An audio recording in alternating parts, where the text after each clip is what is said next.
Call the meeting to order. Please join me in the Pledge of Allegiance. I pledge allegiance to the flag of the United States of America and to the republic for which it stands, one nation, under God, indivisible, with liberty and justice for all. Okay, this is a special meeting that will be focused on COVID-19. So I'm going to turn it over to Nick to give the COVID-19 response update before we get into stakeholder surveys and any discussions about the matrix. Okay. Hopefully you can hear me okay. So just a couple of quick items with the COVID update. We are coming off of a couple weeks out of Thanksgiving. Our numbers have been holding pretty well. As we talked about, I'm going to see if I can share this tab with you. Hold on a second. Share screen. Share tab. Share. Okay. So what you can see up here.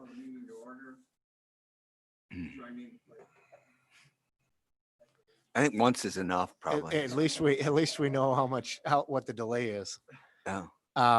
So what you'll see here is the most recent count and where we're sitting. At the high school, we have had 26 cases up to this point, 5 at the middle school, none at Rock, none at Prairie, none at Holton, 2 at North Hudson, and 1 at Willow, and none at Rivercrest. And so we're holding pretty well. The middle school is doing better than it did in the previous 2 weeks. And the high school is doing a little bit worse than it did in the previous 2 weeks. But I think something to keep in mind here is even though we were virtual for the 2 weeks after Thanksgiving, now we're approaching we're into the 3rd week after Thanksgiving. And I talked to you a little bit about this back when you made the decision to go virtual. I think it was the middle of November. Don't expect because we go virtual that all of a sudden we're going to have a drop in count, numbers and things like that. And so, even virtually, we're still getting numbers and working through that. But, we'll continue to kind of watch things. As we just get right into essentially the other data points, I want to make sure we have this COVID. Let's see. Yep. Okay. It came up. So the new data point that the board asked us to look at, and again, we'll be talking more about this when we get to school closure matrix modifications, has to do with looking at by count or by school district. And the state now has on their website, if you go to their COVID home summary page, and the top of it looks, sorry, not to make people sick, the top of it looks like this, where you have the summary data and how things look from the previous day. What you're able to do is scroll down. And again, I'm not trying to make people sick, but I just, they kind of buried this a little bit towards the bottom. You have this interactive map where you can look at cases by, I'm just going to see if I can minimize this. You can look at a variety of different things. You can look at cases by county, and that's what we've been doing for a long time. You can look at it by city, by village, by town, by school district, and then by zip code. And again, when the school district data is not cases of kids in school or staff in school, it has to do with residents that live within our school district boundary. And so when you click on the Hudson School District, the number that we have been looking at the most is this top number. It's the average daily rate per 100,000 over the last 7 days. And so it's a little different number than what we've been looking. We've been looking at a cumulative count over 14 days. And so the reason we look at it per 100,000 is it allows us to then compare ourselves to what's going on in other school districts. Now, we haven't had 30 cases per day in our school district boundary. We've actually been averaging about 9.57 cases per day in our school district boundary. But as you can tell, that equates to about 30.5 per 100,000, which lets us know that we have roughly probably 30,000 people that live within our school district boundary. as you can look at that. But what we can do is we can click on any school district, say, okay, well, Hudson was at 30.5 today. St. Croix Central was at 66.1, Somerset at 63, River Falls is at 67, New Richmond's at 68.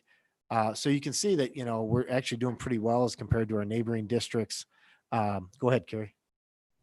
Sorry, so for roughly 9 per day, is that 9 total cases or 9 new cases?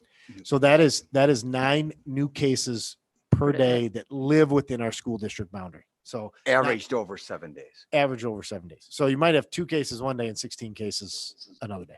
Yep. Other questions about that. But what this allows us to do by looking at that top number is it allows us to really kind of compare apples to apples. How does it look in our district compared to others? Go ahead, Rob. Heather had a question. Oh, sorry. Yeah, I can't see on there anymore. So go ahead, Heather.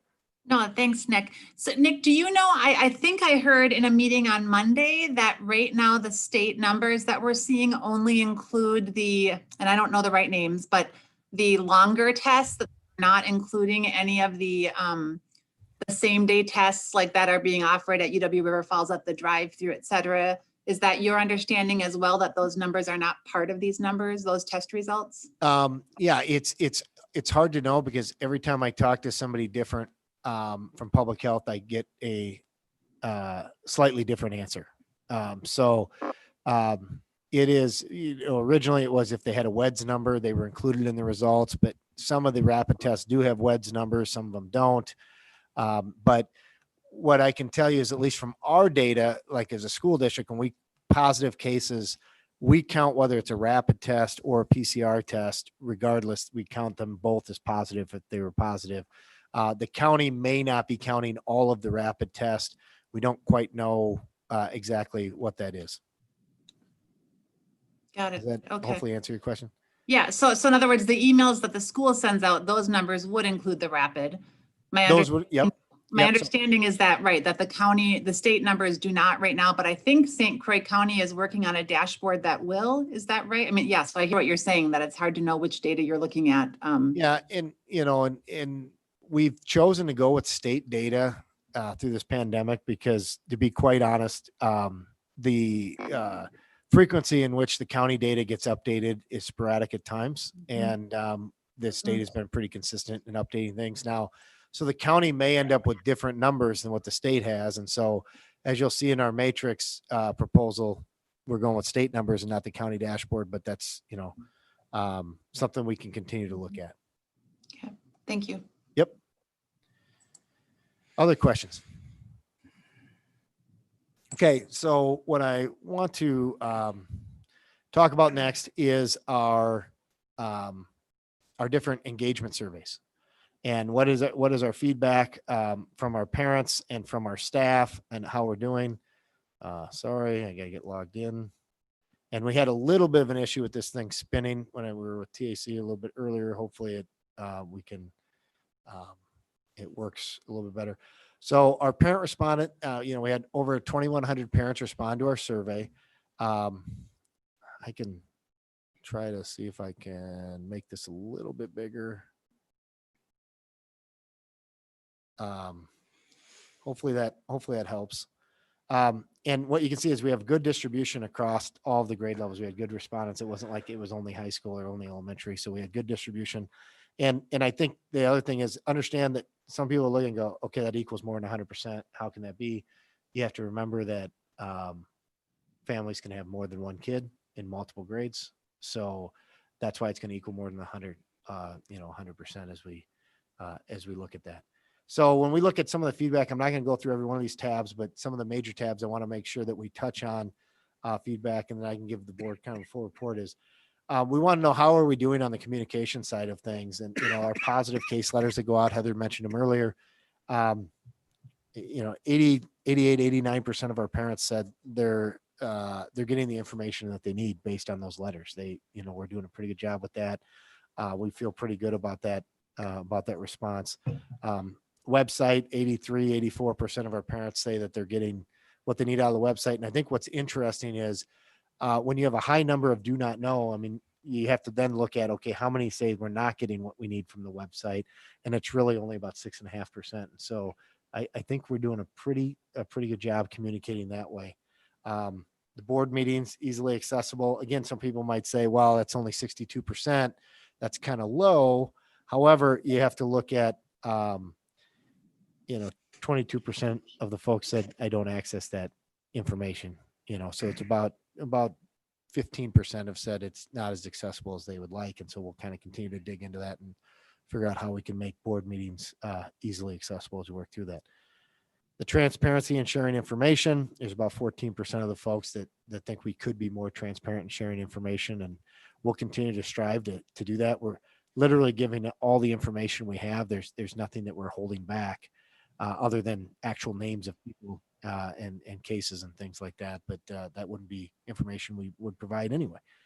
The virtual learning pieces, 90% basically of our parents have said they have adequate internet access, and another 82% of our parents, 83% of our parents have said they have enough devices. I think this is something that we have to feel pretty fortunate about, because not every district in the state can say that. I mean, we're in a pretty good spot to be able to handle this pandemic. I mean, I talked to other superintendents around the state where they can't do as much virtual like we're doing it because their families just don't have access to to internet and things along those lines. And so we are very fortunate. That doesn't have anything to do with what the school district's doing, but it's the I guess the field in which we're playing as we work through this.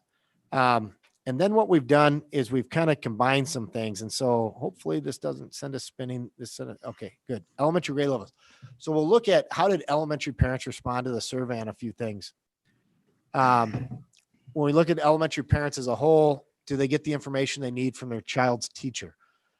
This is a great number for us. 94%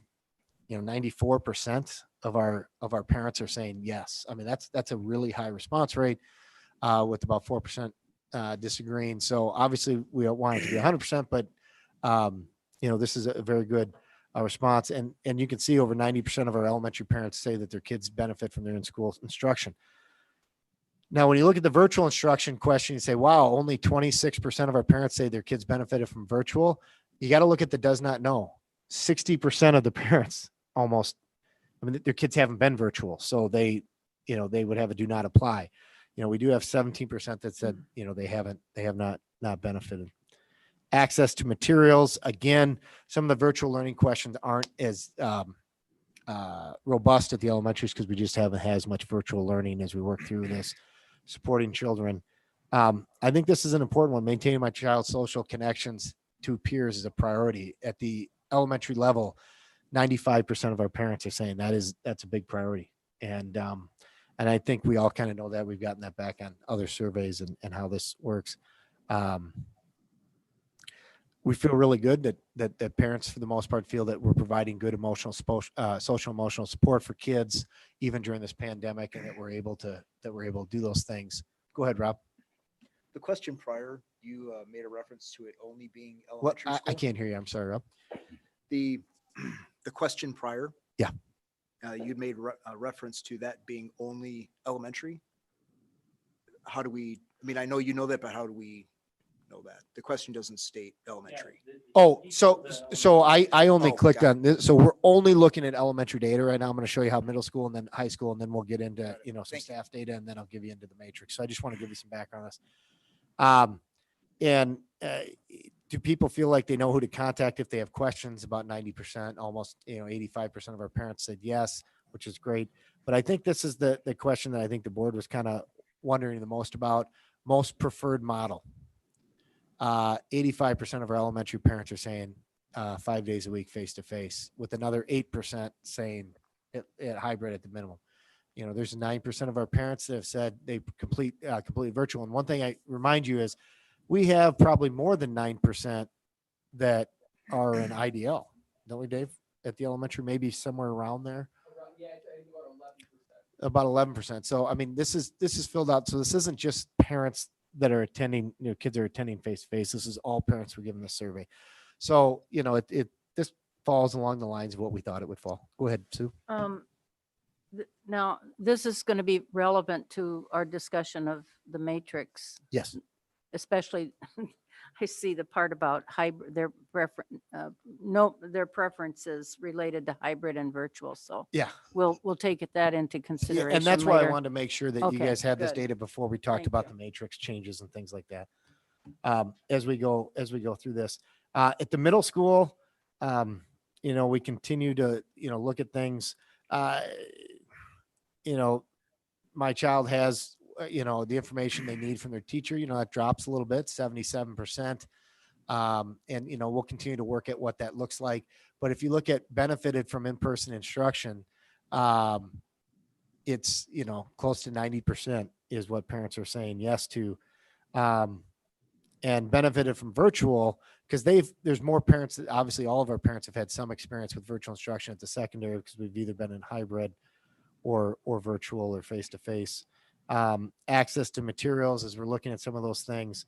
And I think the social connections piece is another one I want to highlight. This is 91% of our parents at the middle school think that this is a big priority, maintaining social connections for kids. And I think we all know that, but I think it's just reinforcing that as we have to make some of these tough decisions moving forward. Go ahead, Terry. Sorry, at the time of this survey, had sixth graders been hybrid yet? Yes. They had? Yeah. So this was Okay. last week. Okay, Yep. thanks. Yep. They've been hybrid. As we go down, and again, the question a lot of people are wondering, what is the most preferred model at the middle school? 5 days a week, 60% of our parents are saying that. Another 25% are saying, hybrid would be more preferred. And about 19% are saying their most preferred model is completely virtual. And again, I'm not 100% sure how that lines up with our IDL. We probably don't have 19% of our kids in IDL, but we have probably at least 11 or 12% that are in IDL. So again, overwhelmingly our parents want some level of face-to-face instruction, at least 85% of the parents at the middle school level as we work through that. And then at the high school level, it's very similar to the middle school. About 72% feel like they're getting the information they need. The benefit from in-school instruction, about 86%. And so, that's about what we thought. The virtual instruction, less, which we know because we're hearing that people would like to see us more face-to-face. And then when you look at how do parents say they would like things at the high school, about 55% of our parents at the high school say we'd prefer 5 days a week face-to-face. Another 23% say their first priority would be hybrid, and about 23% would say I'd rather keep it all virtual. And so about 80%, 78, 79% are saying, hey, we want some level of face-to-face instruction. So just to, if I can understand if I'm reading this correctly. So here, face-to-face 5 days a week, 55% said that they would most like that, right? Yep. 71% are saying that they would like hybrid most. No. So 23% are saying they would like hybrid most. And 73% say it would be their second choice. 73 say it would Okay. be their second Second choice. Okay. So each one of these is a forced choice. So if you add up the number ones for all three, that should equal 100%. If you add up the number twos for all three, it should, as you kind of work through it. Okay. So, we do have about 23% of our parents say completely virtual, but, and again, we have probably anywhere from 10 to 15% of our high school students that are choosing IDL. So not totally out of the realm there. 10 to 15%. The IDL percentages change significantly from week to week. And that's one of the things we've actually talked about quite a bit. That's one of the challenges with the IDL is the ins and outs. We know long-term IDL, we know those numbers, they're consistent, but then the, periodic ones change. So when we look at mitigation closures things, are the things we're doing, are they reasonable? And this is all parents now. This isn't just high school parents. So this is all parents. Roughly 85% of our parents feel that what we're doing is reasonable. And so that's good. Effective, about 75% say we're effective, but 10% say, I don't know. But there's, about 15% that say they don't believe it's effective. These questions, I mean, maybe we could have worded them different. We want to know, are our strategies not strict enough? We have about basically 18% of our parents that believe that they're not strict enough. And we have about 18% of our parents that believe they're way too strict. And so what that tells us is we're kind of hitting a pretty good middle ground as we work this. The questions are a little bit tougher. The effective is the matrix an effective tool? And we have, a higher number that disagree with that. And where we could have dug in a little bit more, and we will on this question coming up, is it not effective because you wish it was more, conservative or more liberal in the way we implement and stuff like that? The best thing that we have for that information, the changes to the matrix that you made back in October, are they reasonable? 67% said yes, about 22% said no, and about 8% said I don't know. And then the balancing and changing, about 60% of our parents are saying yes, it balances what's going on. The 2-week time frame decision, about 73% are saying, yeah, that's fine, 2 weeks.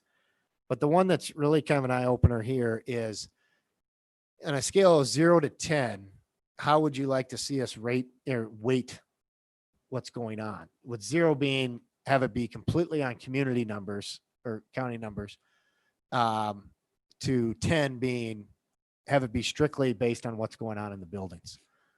And from a parent perspective, a 5 would be try to balance them. You can see that overwhelmingly parents would like us to consider more heavily what's going on in buildings than what's going on necessarily in the community. And it should be Oh, sorry. Go ahead, Sue. What would be the most prominent reason, and anybody can respond to this, what would be the most prominent reason that a parent would prefer building numbers over, other sources? I mean, I can speculate. I think my guess would be they don't want to have something that's potentially happening 15 miles away, impacting whether or not their kids get to go to school. And so I'm guessing that's, just based on the emails that you got when we did the last closure and things like that, but that'd be purely speculative. And the thing I would point out is that it talked about community COVID case numbers. It didn't define community. And that's because our only data point for community case numbers was county. Now it involves school districts. So had that feature that the state now introduced, since we sent out the survey, had that been 3 weeks earlier, I think we could have added a question, said, do you think we should go with county numbers or school district? But just based on this, it seems to me that there's a strong preference to be looking at what's going on in our more local community rather than region or state. Yeah. And I think, yeah, I would agree. I think it's, they want more finite decisions, or waiting on the data. And so, that was the parent feedback survey. Now, when I go into the staff feedback survey, just to kind of let you know how staff is responding to things. And this is all staff. So you can kind of see, okay, how many people did we have respond from each of the buildings? We had about 615 responses. You can kind of see how they lay out. We had good response rate from all the different buildings. And we had good response rate from classroom teachers, ed specialists, paraprofessionals, support staff, administration, and other. And so we did have a good response rate on these things. The big piece is the mitigation and closure piece. Some of the other components on here are really more internal things, like how could we do better supporting our staff, self-care or instructional needs and stuff like that. But looking at our mitigation strategies, about 83% of our staff think that that the mitigation strategies we've taken are reasonable. And so, and about another, 72% say that they're effective as we kind of work through here. And I know when we look at strict enough, not or too strict, we have about 38% of our staff that think that they're not strict enough, and we only have about 6% of our staff that think they're too strict. So, obviously there's a feeling amongst some staff members that, maybe we could, ratchet things down a little bit, but not necessarily like it's, overwhelming majority of staff that are saying, hey, the measures that we have in place are not what they should be. The effectiveness of the tool. And again, this is a hard question because you don't know if they disagree with it because they think it's too liberal or too conservative. And so when we go down to the question that kind of helps us determine that, which is community numbers versus school numbers, you can see even with staff, I mean, obviously a balance is the highest one, but when you start to look at the percentages in these other numbers, they're much higher than the percentages below the 5. I mean, it's a lot different. So even with staff wanting to more emphasis on the buildings, go ahead. Sorry, could you go back to the strict enough or not strict enough? Yes. I was reading that the opposite way of how you just summarized. Okay. So about 38% of our staff say that they're not strict enough, Okay. and about 8% of about 6% of our staff say they're too strict. So, I would take it as there's about 38% of our staff that think that we should tighten things down even more, make things more restrictive. However, that's not the overwhelming majority. So only 6% think it's too strict. Think they're too strict. Yep. However, sorry, I'm going faster here. 83% of our staff say they're reasonable. What we're doing is what they would consider reasonable. Okay, Now, you. that's, somewhat of a subjective question, what you consider reasonable, what I consider reasonable, but as you work through it, did that answer? Okay. And then as we get down, okay, what's the preference on face-to-face versus hybrid versus virtual? So about 47.6% of our staff choose face-to-face. So almost half our staff say they prefer to be 5 days a week with all kids. Another 28% say their preferred model would be hybrid. 25% of our staff said they'd prefer to be completely virtual. So about 75% of our staff is saying we want to have some level of face-to-face interaction with our kids relatively regularly. And you can kind of see how that splits out.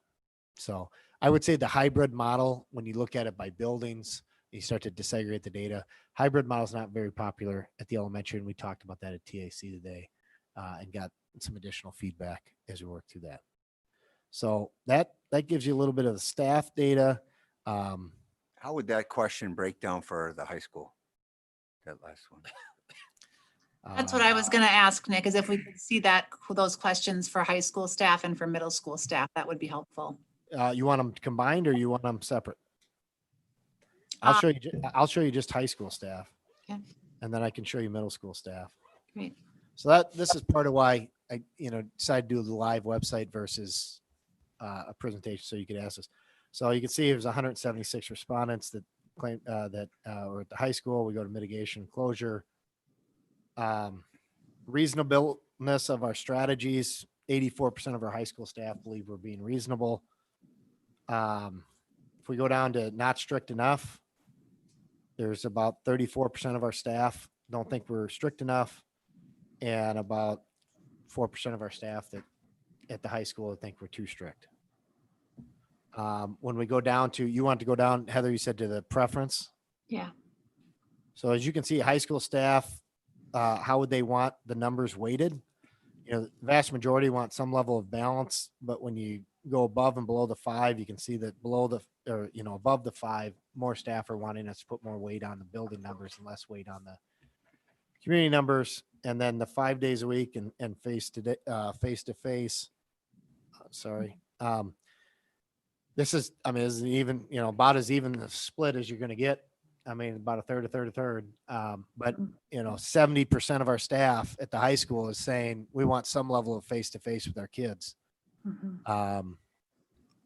even if it's hybrid. And there's about 30% of our staff, 31% of our staff that's saying we'd prefer to be completely virtual as a first option. So, and would you like to see the middle school, you said? That'd be great. Yeah. Okay.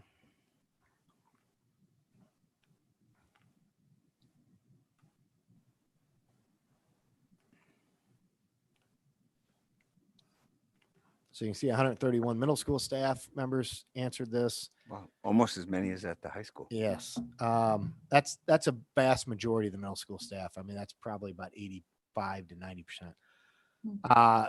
Our mitigation strategy is reasonable. 83%, 84% of the middle school staff say yes, what we're doing is reasonable. Not strict enough. 50% say they're not strict enough. And about 7% say they're too strict.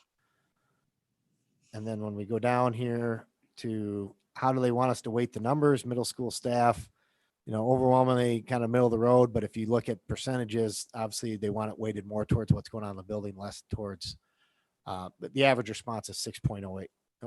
So you can kind of see where that sits. And then preferred model, sorry, I want to cut that off. 30% prefer face-to-face 5 days a week, 40% for hybrid, and about 32% completely virtual. So it almost mirrors exactly with the high school. But basically 70% of our middle school staff want to have some level of face-to-face as their first choice in instructional model. So questions about the survey? Nick, can you give us a sense for response? I mean, so out of the universe of parents and out of the universe of staff about you, I mean, you mentioned for the middle school, that was an amazing response rate. Ballpark, I mean, what percentage of parents did we hear from? Well, we have about 840 full-time staff members. So we got 615 responses. So it's actually a pretty high response rate. You're talking 75%. At the parent level, so we sent it out. So every household could have 2 surveys, mom and dad. And I think with a survey like this, a lot of times one parent will fill it out because it's like, I've already filled out, Other survey. Yeah. I mean, we've surveyed a lot of people, a lot of stuff. So we send out, is it about 6,000 emails, Tracy? And so we had about 2,100 responses, but I would say we probably have about 3,500 families, maybe somewhere around there. Do you think? I don't know. Dave, would you have an idea? I would say somewhere in there with the 5,600. Yeah. I mean, so we might have 3,000 to 3,500 families. So I would say family representative rate, we could argue that might be closer to 2/3 of the families gave some response, but on the surveys. Great, thank you. And among staff, it looked like the high school had the lowest response rate. I mean, how are we supposed to read that? You mean as far as the number of staff responding compared to the number of people in the building? Yeah. Um, Because obviously the middle school brought up the average to, overall throughout the district to 75%, but they were at 85 to 90, and the high school looked like it was pretty low. And I was just curious. yeah, I mean, the high school had 176 responses. I think they have right around probably 200 staff members. So I mean, Okay. it's not the district office has got 39 staff members, only 20. Okay. Maybe I misread the number. I thought it was 146. So Yeah, so 176. So 176. Okay. Yeah. Yeah. That's Yeah. not typical that you're going to get even a third of the full Coven population responding to the survey. As Bruce said, especially, we've been sending out a lot of surveys, so we fear survey fatigue, but very pleased.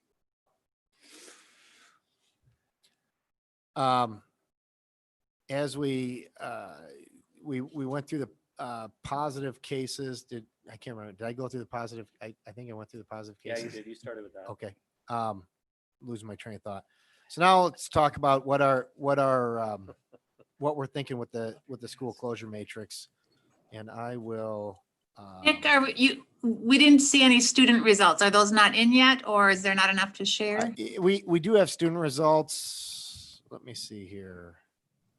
And the information from the student results might be more, I mean, it's internal information, but let me see if I can then share this out. Share screen, student results, share. Okay, so our response rate at the student level wasn't as high, especially at the high school. 585 responses at the high school, which, we have about 1,800 kids. So that's a lower response rate. Middle school, we got about 2/3 of the kids at the middle school. The elementaries, we did all right, but the response rate wasn't as good as we'd like. The big questions, the learning questions as it relates, have you participated in virtual this year? 88% have said yes. I've enjoyed my in-school learning. Again, 80% said yes, 81%. I've enjoyed my virtual. That's more like 52%, which would be expected that would be lower, that's not necessarily their first choice. Overall, they think that they have access to what they need. And the family has adequate internet access and Chromebooks. Has the experience improved from the spring? 68% of our students said yes. And I didn't touch on this one, I don't think with the parents, but it was very high with the parents. It was 89 or 85% with the parents that feel like the experience virtually is better now than it was in the spring.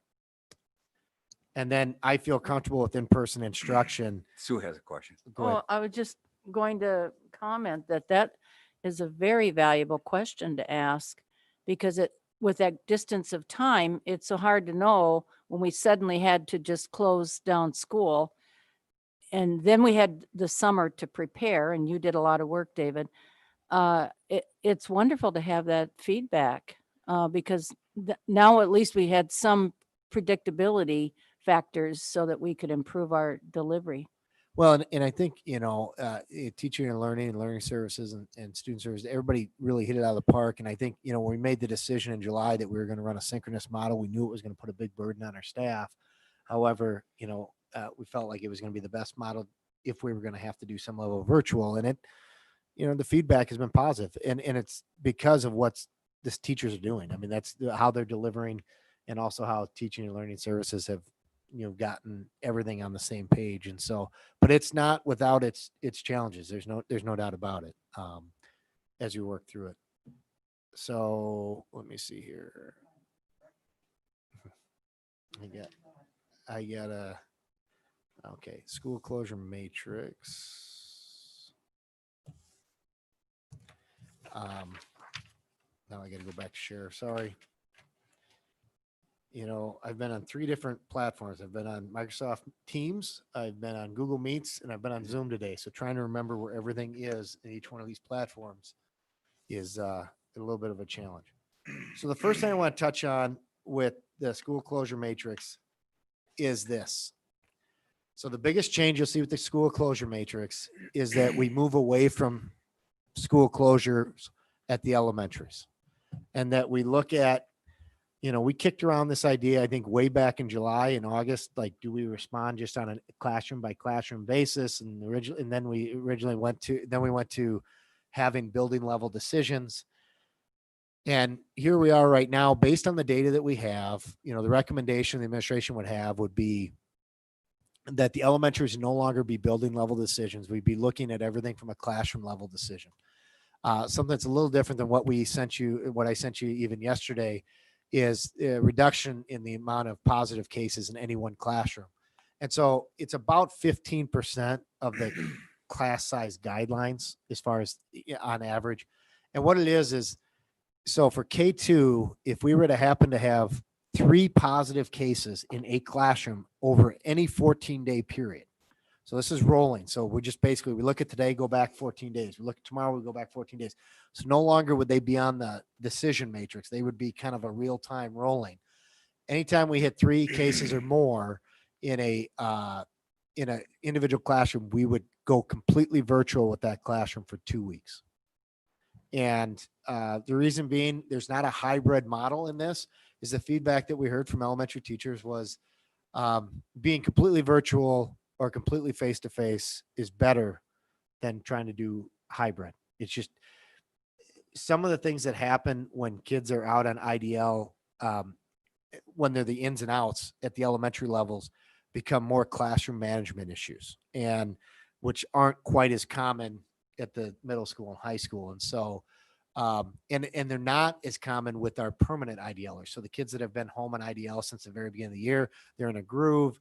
The teachers know what's going on. The parents know. It's when we move kids in and out, because of quarantines, that really creates the biggest burden. Is that what you kind of hearing too, Dave? Yes, absolutely. And it gets back to that idea of the way the numbers fluctuate so much. If you get a lot at one time that opt into IDL, it creates a really significant burden on the classroom, preparing the materials, developing the communication, because for each family, the communication's going to look a little bit different. So that has definitely been the biggest challenge at the elementary level. And I think, having had all of my children have been quarantined at one point or another, and watching what came home with the first grader and fourth grader is two separate bags of stuff besides their book bag versus what comes home with my eighth grader when he had a quarantine, which was basically the stuff he would normally bring home, including his Chromebook and stuff. It's just a different gathering process of materials. So what we try to do is take the feedback from staff, and we tried to look at the data to come up with this recommendation at the elementaries that we'd move away from building level decisions, and we'd basically look at it from a classroom to classroom basis, and try to keep kids in school. We're hearing from the CDC, we're hearing from experts that, hey, you really need to try to keep kids in school if you can do it, especially the elementary age kids. Our case counts, knock on wood, at the elementaries have been pretty low. I'm drawing a blank on the word I'm looking for. The communicable rates in which kids are getting it in classrooms is low. Most of our cases in elementaries have happened because mom or dad tested positive first. Kid was at home, and so they went and had the kid tested, and it turned out to be positive. And even with our staff cases, a lot at the elementary, the majority of our staff cases have been spouse tested positive first. Staff member had the quarantine, went in and got tested and ended up being positive. So it's, we have not seen a tremendous amount of spread from student to staff or things like that. Not saying they can't happen, and not saying we can't know 100% for sure, but it's just not what we're seeing. So that at the elementaries would be what we would be looking at recommending. Questions about elementaries before we get into high school, middle school, because it's a little different at the high school, middle school.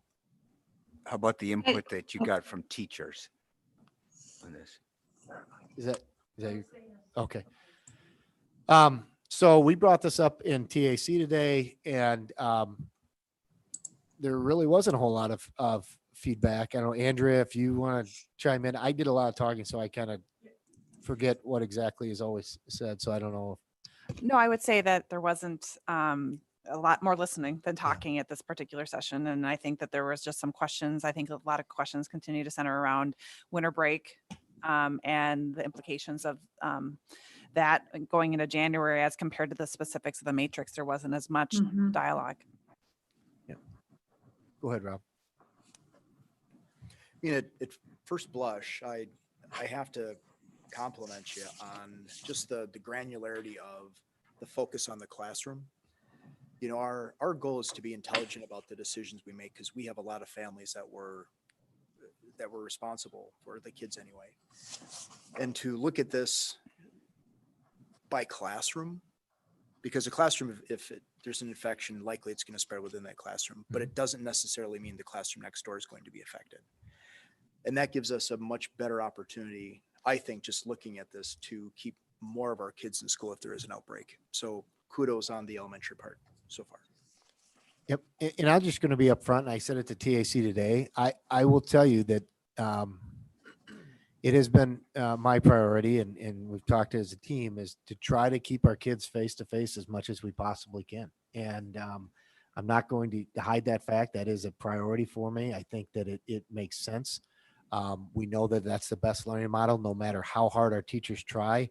When we put them virtual or hybrid, we throw a ton of hurdles at them. And it doesn't mean that we'll do it at all cost. However, I will say that, it goes all the way back to our guiding principles that we talked about, which is, trying to keep experiences for kids the way they would be without the pandemic to the best of our ability. And I just, sometimes people will ask, well, what drives some of these things? And in the back of my mind, as much as we can keep kids interacting with our staff and face to face, we want to do that. Not that we disregard staff safety or anything like that, but it's trying to weigh those things. And I do really worry about the long-term impact when kids aren't around our staff getting that face-to-face instruction. Agreed. So, Agreed. And- go ahead. And then could you, if it's repeat, that's fine, but, or explain a little more the decision to kind of do away with hybrid for elementary and why that would be, say, for a 6-year-old or a 5-year-old. Well, I think, as we talked about, it's the classroom management piece is more of an issue for when we're in remote instruction. I mean, I hear the stories of, our kids that are completely IDL, they usually have a learning space at home. The parents are on top of it. It's very set up, and you hear the stories from our staff that, they had a couple kids that had to be quarantined, and, before you know it, they're taking their computer in their bedroom, they're jumping on the bed, they become a distraction, to the class, and work through some of that stuff. And so, it becomes such a harder model to deliver with the younger the kid. Not saying that high school and middle school, those kids are always engaged. It's they may not be engaged, but usually at least they're not distracting from what's going on. Whereas the younger kids can tend to be more of a distraction at times. And it's really hard to teachers. And then I think the other piece is you got to remember, I think about the 2 bags worth of stuff that my kids brought home when they had a quarantine. I mean, we'd be transferring that stuff back and forth from school every week if we're in hybrid, and it starts to burn them out. I don't know, Dave, if you had anything you want to add. Yeah, the only thing I would add is the mobile nature of teaching at an elementary school. So the younger the student, the more you're out and mixing with the students. You're not teaching a lesson to all kids very often at all at the elementary. You're either teaching small group or a lot of individual time. So not only in the hybrid is it difficult to do that with the kids online, it's difficult for the kids in school because you have to stay there in front of the screen. So it's the divided attention, the kid's attention is divided and the teacher's attention is divided. When a student has a question at home, of course, the teacher feels compelled to be able to respond and provide that service and support the student needs. In a classroom setting, it's easy to walk over, give them a little bit of support, walk to the next student, you mix it around, then you come back, see how they're doing. That becomes nearly impossible in that hybrid model for elementary teachers. And I wanted to check, Heather, because you're not on screen, and so I can't see if your hand's up. Did you have a question about this elementary change? I did. Nick, I know we've received emails from a few parents with their opinions about including IDL student numbers. So when we're looking at 3 classes, is it safe to assume that if there were elementary students who had opted into IDL, if they tested positive, they would not count toward that 3 cases? As of right now, we haven't made that change. I guess because we're no longer doing cumulative counts like at the high school and middle school. I mean, that's an option where we could say if the student has not been in the buildings at all, that we wouldn't necessarily count them. I mean, I guess that's up to the board and your preference and what you guys would like us to do. Great question, Heather. It would seem logical to me. I'd be interested in other folks' perspectives. And I realize from a tracking standpoint, that might be more challenging, but I can see where as a parent, if my kid was being sent to distance learning because of kids who were distance learning who got sick, that would not seem very logical. Totally agree. Yeah, I would agree with that. Not including. Okay. Yeah, and it's different for a family that's chosen to be IDL and has been IDL for a while, as opposed to somebody who is a close contact, gets quarantined and happens to turn positive later. And now I guess the other question I'd ask is, do you want us to carry that all the way through middle school and high school or just at the elementary? I'd prefer all the way through. I didn't hear what all the way through, all the way through, all the way through. All the way through. Same. Okay. All the way So through. remove IDLs from our counts. As long as they're full-time IDLs. I As mean, long if as they're they're, full-time IDLs. yeah, if they're, Bouncing in and out because yeah, of if they're bouncing in quarantines. and out, I don't know. I think those should still be counted because it's likely that they'll come back or be involved. I think Dave has something to say about Yeah, that. I would just think that we'd want to put a timeline, like a month before the count, because permanent there aren't actually that many that are permanent, but we have a lot of long-term.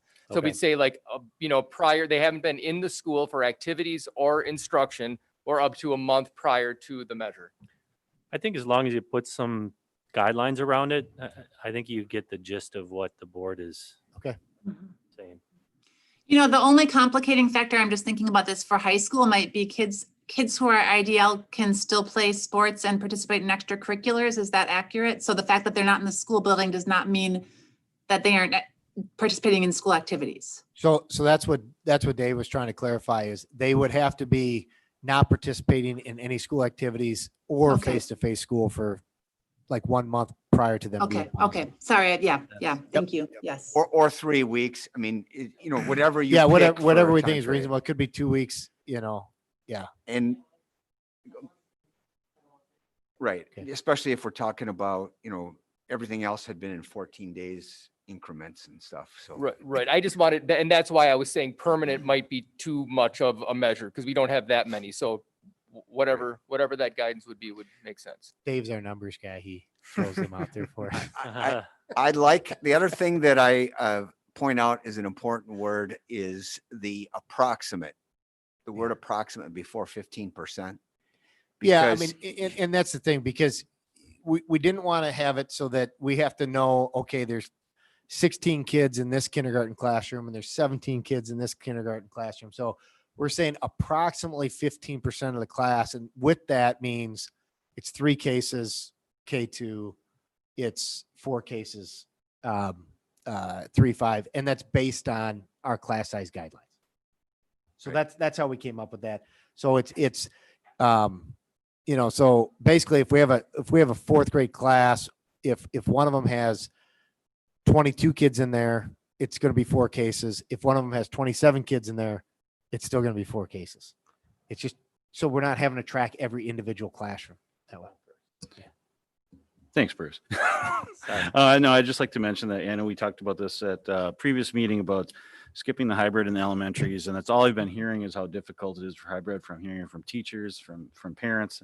I think I'm very happy with that. I was thinking after that meeting, how do we do that effectively? And I love what the staff has done with looking at the classrooms individually. I think that is, it allows that to happen, allows it to make sense. I was very uncomfortable with the conversation about, one whole school going virtual or hybrid, the other day or the other week. So very happy with this plan for all those who put time into it. Bruce has a question, but before that, I just had like a logistics question that when we have somebody that has a positive case and 2 of his classmates have been identified as potential close contacts. So they have to be out of school for 7 days, let's just say, Yep. because they get tested on that 5th day and then they can come back. Test on 6th day. But Yep.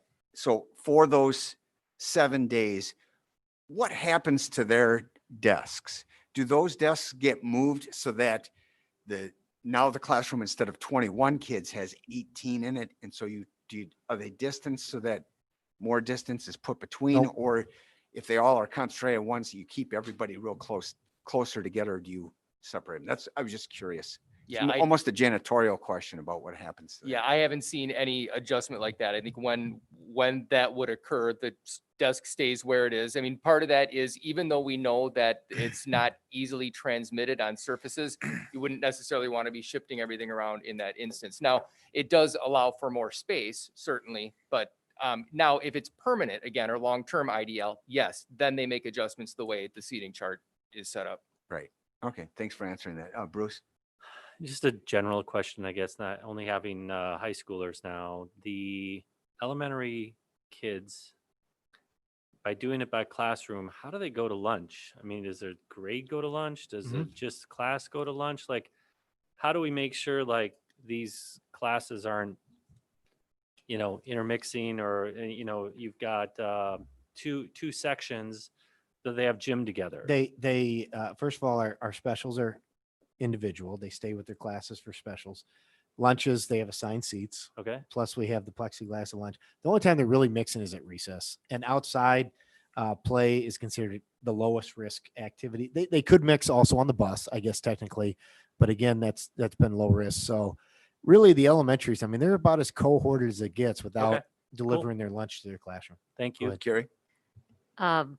I'm actually serious with this question. No. It's hard I to mean, take you because of the serious with that question. mask on. I would anticipate that it will happen that twins both come down with it. So I would like to get in front of it and say, if it happens to be that, we have 4 cases or you have 3 cases, but 2 are twins, that you would not bring it back to us to make an exception.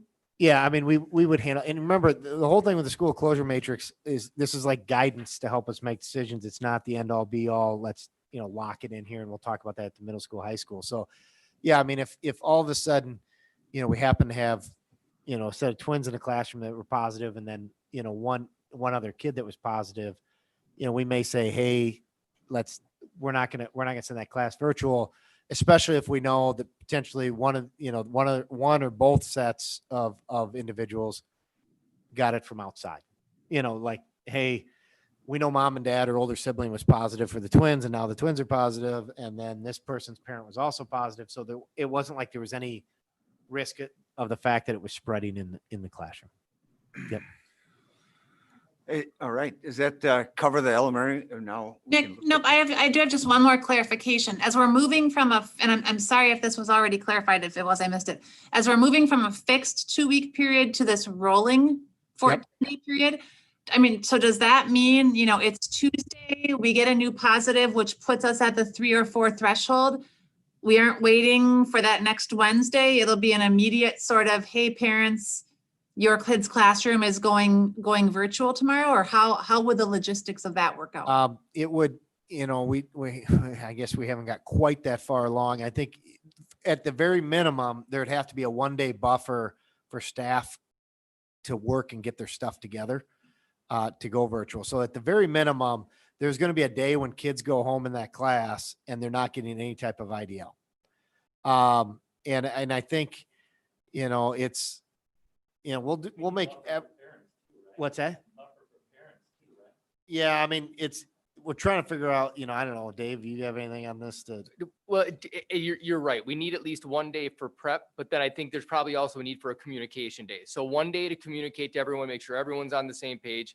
And that day, I would say things would go on as normal, unless, again, we always reserve the right, it's written in the matrix, that if things go really bad and we see a lot of cases, we might have to shut things down sooner. But if it's a normal, slow progression, I would say a communication day and then the prep day. Yeah. So we get our 3rd case on a Tuesday. Kids still come to class on Wednesday. On Thursday, they would not have school at all. Teacher would be prepping to get ready. They'd be in virtual by Friday. And they'd, and it would work that way. Yes. We would have to spell that out in our communications. Okay. The preface to Heather's question, I didn't quite understand, because when it comes to these elementaries, we're not using a 7-day average. We're just counting cases in the classroom for 2 weeks period. We're not looking at school district numbers. We're not looking at county numbers. Correct. It is at the elementary level. It is a rolling 14 days. So at any given day, we're looking back 14 days at how many cases we have in the room. And some people say, well, isn't that going to be hard? Well, if the elementary starts to have a ton of cases, which we haven't seen over the first 4 months of the school year, once you get one case in an elementary, you know whose classroom is. When you get that second case in the same classroom, it's on the nurse's radar, it's on Aaron's radar, it's on my radar. Like, oh, okay, what's going on? And we're definitely watching very close. So, and it just be quite honest with you, knock on wood, I don't know if we've had an elementary classroom that's had more than 2 cases in a 14-day period all year. And so. Nick, Yeah, would Jamie, you- to clarify, I was just acknowledging that we were going from a 2-week model where parents could know decisions about changes would be made on this day, and then 2 weeks later, I mean, with the exception of something major, whereas this is a decision about a change could be made any day because it's a 14-day rolling total. Yes. Yep. yes. No, Yep. that makes perfect Yep. sense. Yep. Perfect sense, Heather. I'm glad you asked that because that's a good clarifying question. Go ahead, Sue. Heather, that was an excellent question. Thank you. So I'm just visualizing this now, but this has some fluidity to it, right? So we're not pigeonholing our decision-making process, not to describe the previous matrix as that, but it was much more structured in a Well, very at the tight way, elementary, but yeah. So at the yeah, elementary, this is yeah. going to be, a little bit more of a surgical strike versus Precise, a, yeah. let's Okay. Take I out like the it whole very building. much for that. And, but, the feedback that I have gotten from parents, and like I told you, I don't have children myself, so I like several families that I call my families, and I chat with the parents to kind of get perspective, because I don't really know what's happening in the classroom with their kids, And so I think this is going to fit. I liked it when I saw it presented. Thank you. Good. Anybody else on the elementaries? Let's go to secondary level. Secondary level. So we'll start with the high school, like more the middle school. So the high school matrix has changed. Actually quite a bit. So a couple of things, thanks, Tim, that I want to kind of bring to your attention is we were at the top.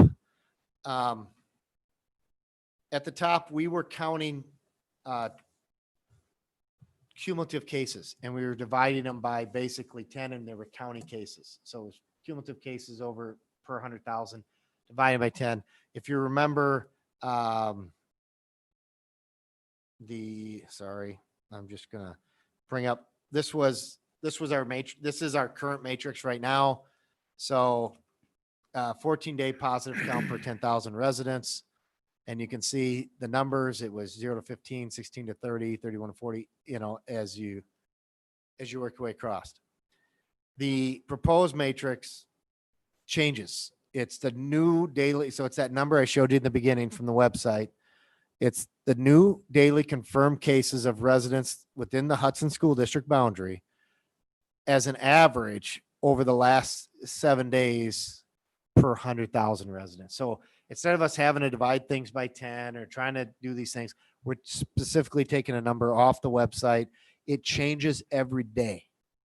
And so that's the one thing that people have to remember. Before, it was every Wednesday we would get that count from the state. This is a much more fluid number. Yesterday, I think the number was 27.8. Today, the number is 30.5. The number has been 29. I mean, so it will fluctuate more because it's a 7-day average, and one case can impact it, a little bit more up and down. So the spread is different. So instead of it being 50 plus, it caps out at 40 plus. If you notice, we no longer differentiate between any of the grades 6 through 12. So they're all in the same matrix. 6 through 12. I mean, it's each building will have their own matrix, but yeah, they're all going to be treated the same. So no longer will we be, 10 through 12 is virtual, 9th grade is still in hybrid. It'll be, this is what the high school does, or this is what the middle school does. We looked at the numbers as we tried to figure out on the left-hand side. Our numbers before cumulative counts were based on 0.5% per building. We did up them to 1% per building. So the numbers are a little bit higher. They're double what they were before.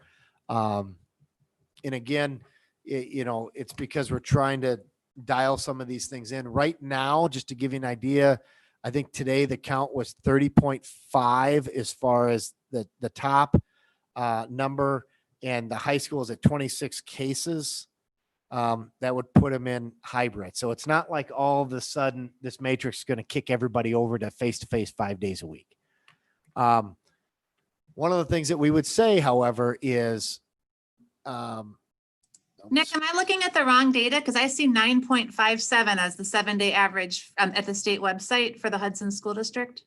You gotta take the top number is they rate it out per 100,000 residents. Do you see that a little bit higher in the same box?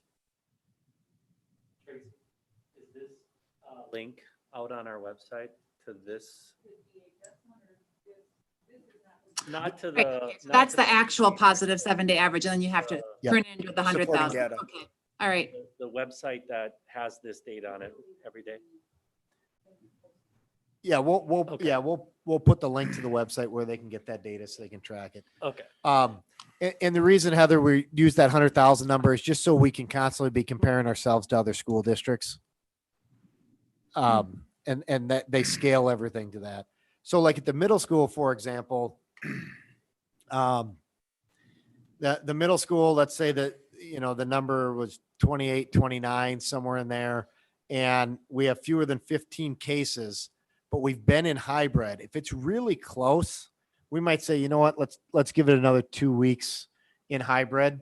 Let's not just flip the model if it's really close. Similarly to, if all of a sudden the middle school was at, they had 29 cases in the building, but we were at 30.5, on the top, and we'd been in hybrid, we might say, you know what, let's stay in hybrid. Let's not quite go to virtual yet because it's on that. Again, these are guidelines, not necessarily hard and fast. Let's cut it off. It's similar to what we did with North Hudson, where yes, technically they hit that threshold of one additional case, but we chose to leave them in face to face, and it's, knock on wood, it's been all right for them. And we might give ourselves another 2-week period to just kind of see what it is as we go through it. Go ahead.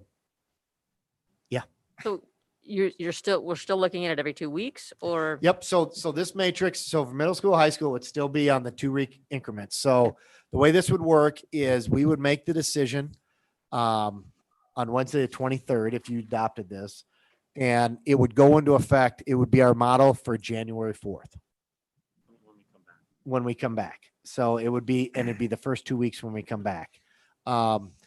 We are only looking at a 7-day average. We are not looking at a 14-day average. I mean, the reason being is on that website, you can always see the 7-day average. In order to understand the 14, we'd have to, write down what it was last Wednesday, and average it with this Wednesday, and come up with, and what we're trying to do is get rid of any additional calculations people would have to try to do in order to figure out what the matrix means. But again, is this as a guide? Let's say that, we're supposed to come back on the 4th, the numbers skyrocket. We've made a decision on the 23rd. We're going to send a communication out that's going to state, listen, numbers have gone up. Here's what we're going to do coming back. Instead of it being in this model, we're going to stay with whatever, decision we would be put into based upon this matrix. Yeah. So for example, at the middle school, 27, 28, 29, and let's say they hold, let's say they only have like 10 cases by the 23rd. We might still say, you know what, let's still come back in hybrid, even though they would be in the green box. Let's give them another 2 weeks because it's so close on that school district count, and they're used to being in hybrid right now. So, we may try to make that adjustment and give us the leeway to do that without having to have a special board meeting and have you guys make that adjustment if it's close. Go ahead.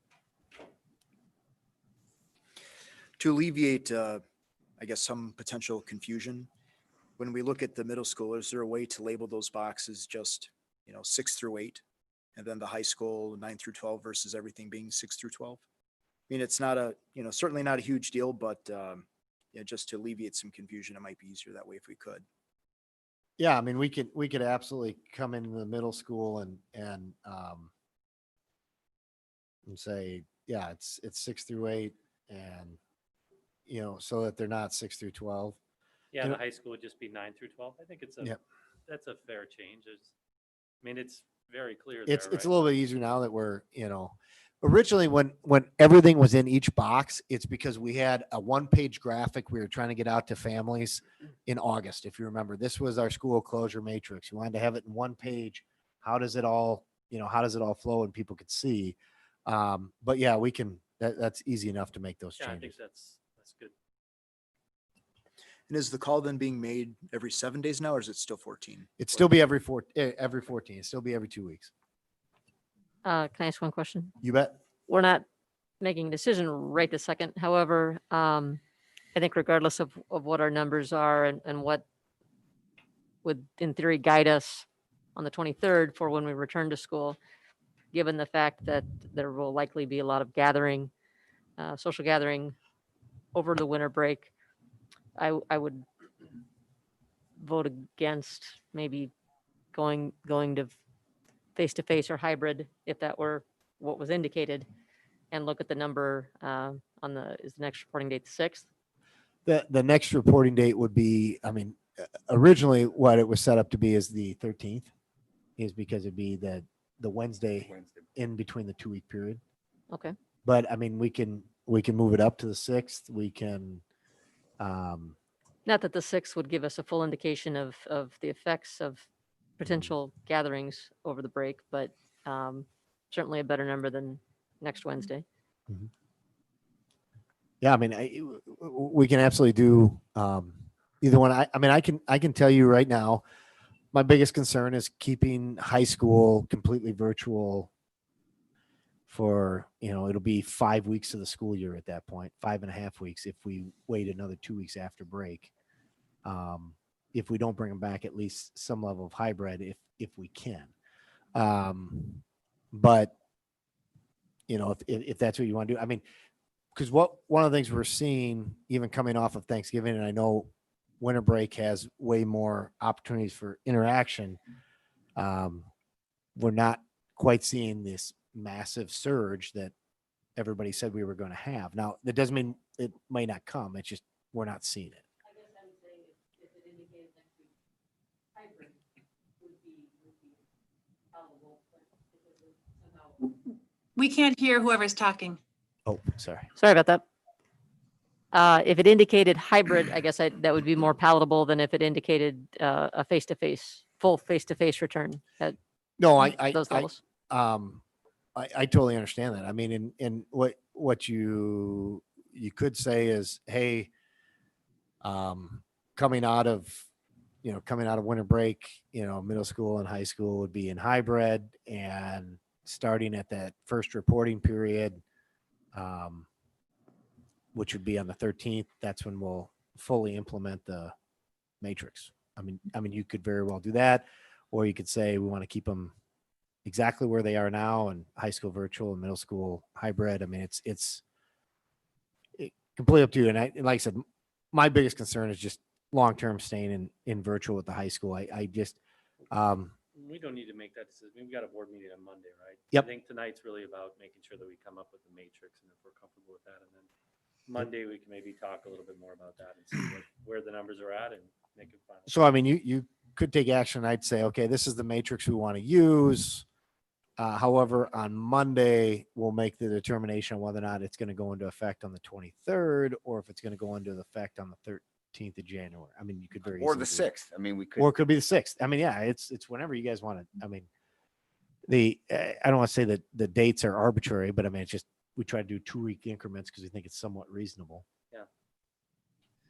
Nick, I like the model. I mean, the one thing that still bothers me, and I don't know what the solution is that the numbers are just guesses. Like there's nothing from an epidemiological perspective that's informing those numbers across the top and the numbers down the side. And so, I mean, the model I think is easy to understand. I like having a decision-making tool. The only part that makes me uncomfortable is that these really are just numbers we made up.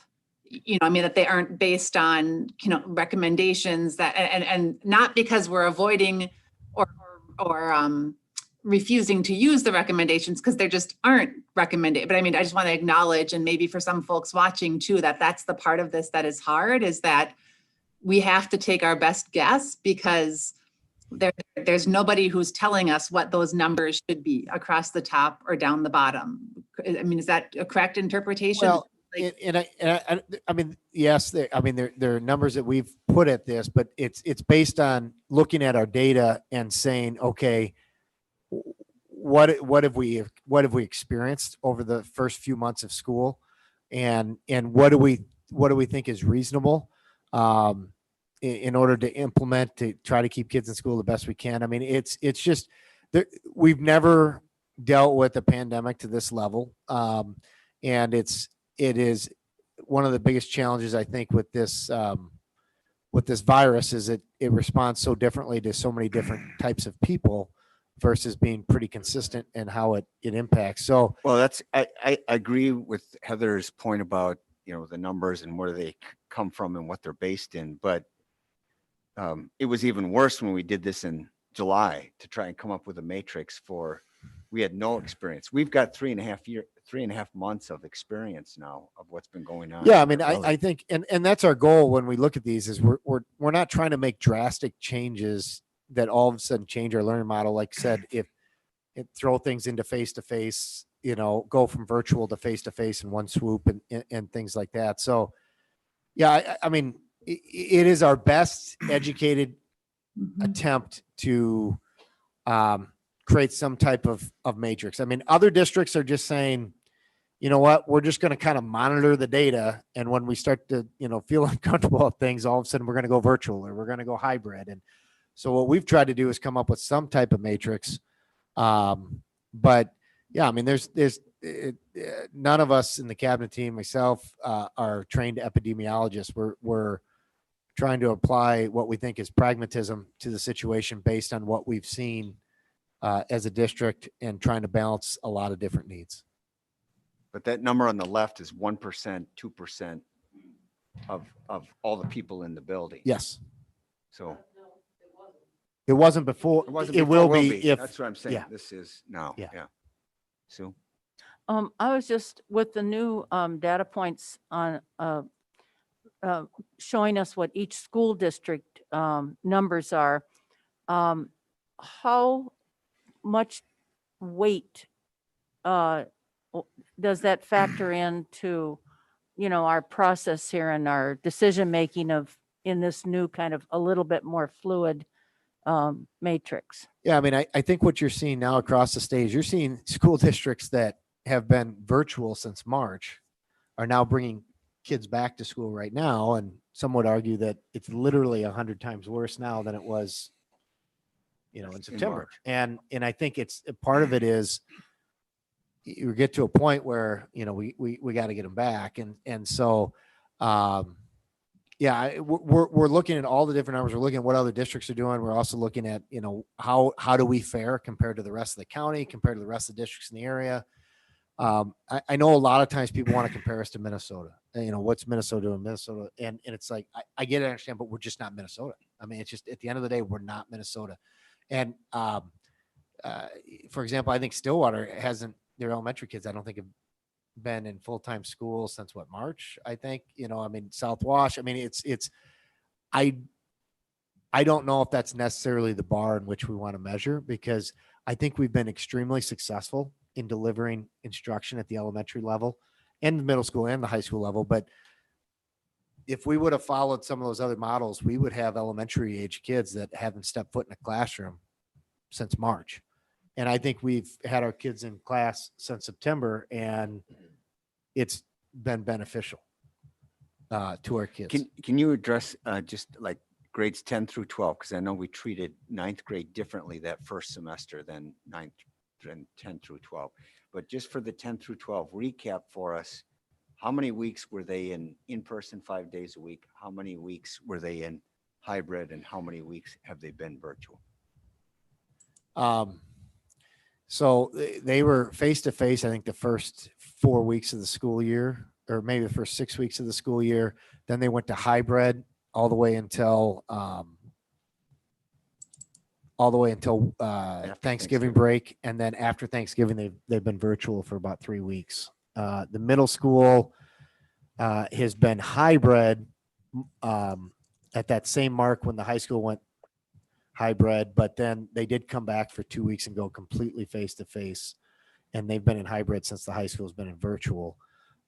So I would say, our high school has only been face-to-face, I think, either 4 or 6 weeks. It's somewhat running a little bit of a blur to me. Yeah. And Rob? At a few of our meetings, we've suggested that our students being in school might be the safest place for them, given that we control the environment, they're wearing masks, so on. And as Jamie said, we've been at this now for, 3.5 months. We've had at the secondary level kids in class, hybrid, virtual. Do we have enough information, enough data to create any kind of trends as far as infection rates compared to when they're in class or virtual or hybrid? Is there a way for us to be able to determine whether or not actually being in class has been the safest place, other than some of the blips that have sent them to? I think it's just, it's hard to know. I mean, we have more cases right now at the high school in completely virtual than we've ever had even when we're face to face, but it's also, we've had more cases in the state of Wisconsin right now than we had when we were face to face. So it's hard to argue, is it cause and effect? Is it correlation? Is it, Chicken and the egg.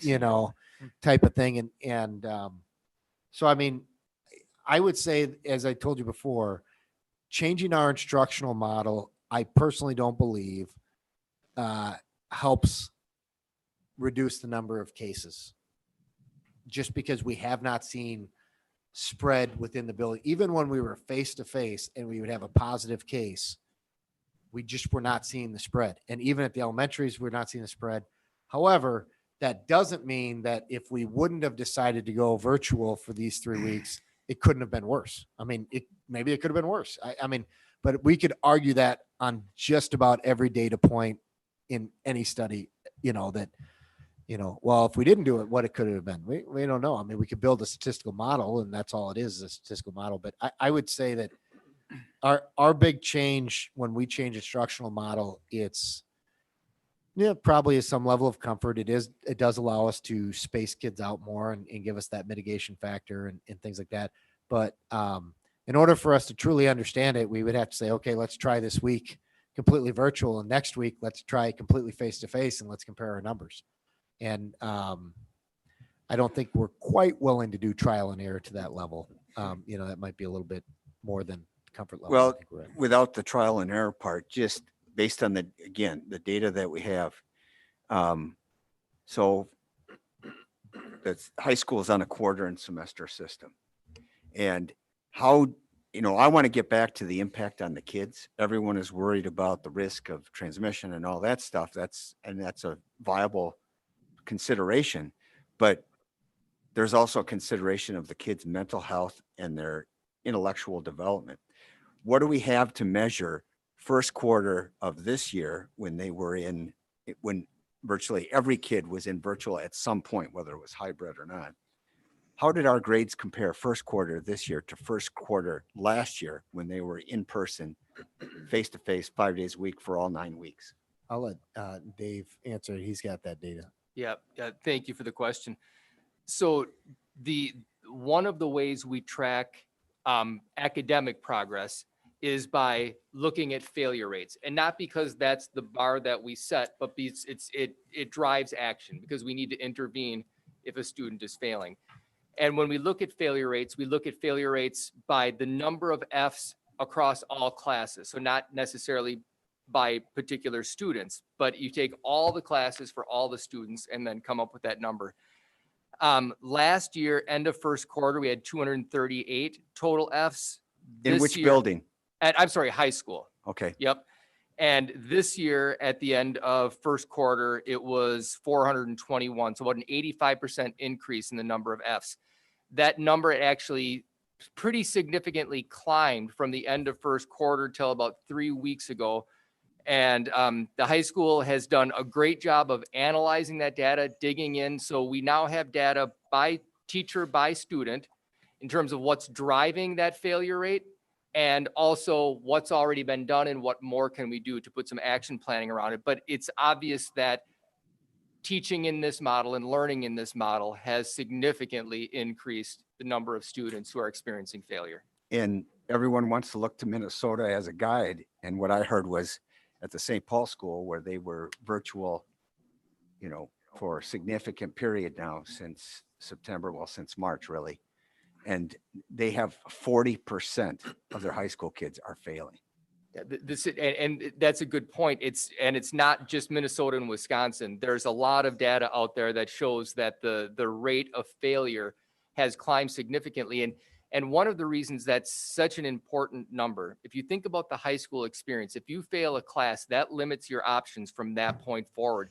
You fail a couple classes, it's very detrimental, and you end up increasing the risk of a student not graduating, which is obviously the worst case scenario in a high school student's educational experience. So we take it really seriously. We're digging in, but we know just obviously the biggest variable, the change from last year to this year, we know what it is and we see what the impact is.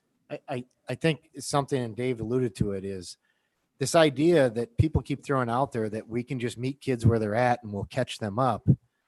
Although that sounds great as a great talking point, it's just not that easy. If it was just that easy to just catch kids up, we would never have kids reading below grade level. We would not have kids that are struggling in classes. It's just not that easy.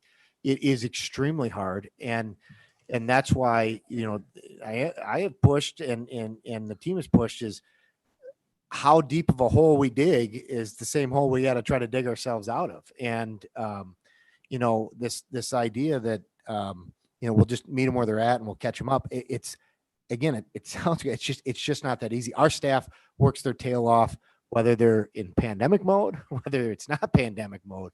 And so, that is a concern because I do hear that as a talking point amongst people. And it's just, it is a little bit frustrating for me because it somewhat trivializes the challenges that we're going to be facing when we come out of this thing. And if I could just add, it really comes down to access. All of the tools that a teacher has available when the student is in the classroom, they don't all translate well to the virtual world. Some do, but not all. And they just are very limited in their access to students, especially when they're fully virtual. When it's hybrid and they're back and they can touch base on their on days, that's different. But when it's fully virtual, the level of engagement is down and the access is really, really limited. Jamie? President? Yes, I Heather. appreciate, Carrie, I appreciate your question about kind of those first 2 weeks after holiday break.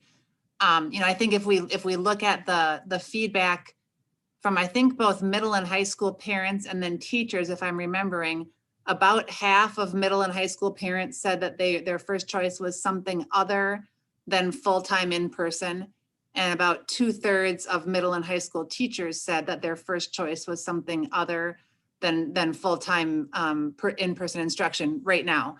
And so to me, it would seem reasonable to say that, we're going to make a decision or talk about next week, a decision about coming back after break in a hybrid model until we have a better sense for data, after the holidays. But I would agree that getting kids back to some level of in-person instruction at all levels is pretty important for our kids' academic and social emotional success right now. So do we have any further discussion or do you have the Well, feedback you need for this? It's just a matter of when, it's not a matter of what. it So, seems to I guess there's two things that can happen. So, if we want to delay any decision on when we implement the matrix, we can push that to Monday night's work session. Or if you're saying, hey, we're okay with the changes to the matrix. However, we're not willing to go anything more than hybrid at middle school and high school. So even if the changes warranted, let's say face-to-face coming out of winter break, kind of like what we did with coming out of Thanksgiving break, is we've said regardless of what happens, high school is going to be virtual, middle school is going to be hybrid, at least for these 3 weeks. You could say, okay, this is the new matrix. However, for the first 2 weeks coming out of winter break, the high school could not be any more face-to-face than hybrid, and the middle school could not be any more face-to-face than hybrid. If I haven't confused okay you with that. guys enough. Oh, I followed that. I guess we just need a motion then as to, But if you don't want to adopt any changes to the matrix, that's fine too. No, It's I'd, just- I'd like to make a motion to adopt the changes to the matrix, and I would be comfortable with having the students come back hybrid after break, and then make that next decision, I believe, on the 6th of what we would be doing for the following 2 weeks. Okay. If numbers warrant that, sorry. If the numbers warrant that on the 23rd? Or based on today's numbers? Because today's Be the numbers, 23rd numbers. next, okay, Yeah. So what I'm saying is you could make a decision for the 2 weeks after break, say, okay, completely irrelevant of the matrix. You could say, high school's coming back hybrid, middle school's coming back hybrid. And then say, so then the matrix is not going to go into effect until that next period. Because that's kind of what we did for this 3 weeks, is we said high school was going to be virtual regardless. That way parents know what they're coming back to after break. Students know what they're coming back to after break. And again, this is our guidance at this point in time. If something blows up and the numbers really skyrocket over break, we're probably going to have some sort of a special conversation over break to discuss that. But I think that would give everyone clear guidance coming back, and it would get kids back in the classroom that are full-time virtual right now. Okay, so just, I want to clarify the motion and then Carrie, because I don't know if you're, I'll take your question now and then. well, I was going to clarify ask the motion. if the motion, to clarify the motion was best case scenario for both would be hybrid based on the numbers of the 23rd. Okay, But could potentially still be virtual if the numbers warrant virtual based on this matrix. But the elementary would go into effect starting on the 23rd. Yeah. Okay. So when they came back, that would be. Yep. What did you say, starting on elementary, starting on what? So the elementary would, the new matrix, basically the new way we're going to handle elementaries would go into effect starting the Which is when we go on a break. So Yeah. it would Going just be into when we break. come Yeah. back. That's how it would be. I just didn't get the number. 20th. No. I totally get that. Mr. okay, President, so Bob, just quick question and a statement. So and we haven't experienced, we're 20 days after Thanksgiving, we haven't experienced any extreme shortages of staff. We're doing okay there. We are a little bit benefiting from the closure over in Minnesota, and we're Understood. signing up a lot of subs. Okay. Support staff still a struggle, but our certified staff, we're holding our own. Then I'll second the motion. okay. So we have a motion, a second, just to clarify, it's to adopt the matrix and make it effective as of December 23rd for the elementary. It's to adopt the matrix for the middle school and high school, but make it not in full effect until we get the numbers in early January. And part of the motion is that giving the certainty to parents that high school and middle school will be hybrid unless the numbers on the 23rd say it should be virtual. Do I have that right? And I'm sorry, is the reporting period January 6th or the 13th? I mean, originally it was the 13th. That's what our original plan was, 13th, but if you want it to be the 6th, it's up to you. Or we could discuss Monday? I mean, the 13th, I think probably makes a little more sense if you truly want to know what the rebound is, what's happening post break. I mean, the 6th is Yeah. 2 days. Yeah. Well, yeah, especially if we're saying that it's either going to be virtual or hybrid for the first 2 weeks of January regardless. Yeah. So I would, Do the 13th. the 13th. The reporting Bruce, period. is that a friendly amendment? Friendly Bob? amendment. Okay, Friendly amendment. All right, I love so- friendly amendments. there we go. All right. So now Friendly everybody second. clear on the motion? Any further Yeah. questions on the motion? One clarifying point, I mean, as with, just in case anyone has questions, sports and other extracurricular activities would stay in effect just as they would prior to, no changes to that with this matrix. So I think that that's pretty clear, but just want to make sure for those watching that there's no question there. Yeah, I think we got one email or two that might have thought we were including activities, but I think we separated those a couple motions or a couple meetings back. Go ahead, Bob. No, All right, nothing. second is in place. Any other questions or comments? Heather, I want to give you a chance because it's harder to, now we can see you easier because we're not screen sharing, but I apologize. Can I yes. just a Carrie. comment? No, I don't want to have any discussion about it, but at some point, I think we all agree that it's best for the kids to be in class as much as possible. We also need to balance the teachers' very real concerns and the demands on them with particularly the IDL students. And as that moves in and out and maybe at some point addressing I don't know what the model could be, but perhaps designated teachers that could handle that in and out, and their health concerns. So my only comment. Well, and this may be I mean, that brings up a clarifying question because we've only switched models 1 or 2 times in any particular building. But as we go out for the rest of the year, was the intent of the administration to continue the practice of giving teachers that day to do a switch if the numbers warrant a switch from one model to the other? Yeah, I mean, yeah, I mean, that was kind of what we thought would probably make the most sense is to give a day buffer. So if we had to change model. If we do, Well, yeah. Well, and I think, Carrie, correct me if I'm wrong, but I think part of the concern I would echo there is, yes, there's the stress on teachers when they're switching from one model to another, but we're offering IDL at all levels to all students who want to opt into it. And so we've got teachers across the board, regardless of what model their building is in, who are dealing with the added stress this year of teaching kids in their classroom and kids who are in IDL. So I think even aside from those switches of models for buildings or for classrooms, there's just that concern about making sure that we're listening to and being responsive to kind of the realities of the day-to-day pressures on our classroom teachers and staff and all staff as they're navigating this year. And then all the kids who have to quarantine, that I think that's probably Dave's, when you said that number's not a firm number. All right, any further comments or questions? Otherwise, I'll call a question. All right, not seeing any. All those in favor of the motion signify by saying aye. Aye. Those opposed, say nay. The ayes have it. The motion passes unanimously. Is there any further business on the COVID-19? Nope, that's it. All right, Move to adjourn. Second. all those in favor of adjourning, say aye. Aye. Aye. Those opposed, say nay. The ayes have it. We're adjourned till Monday.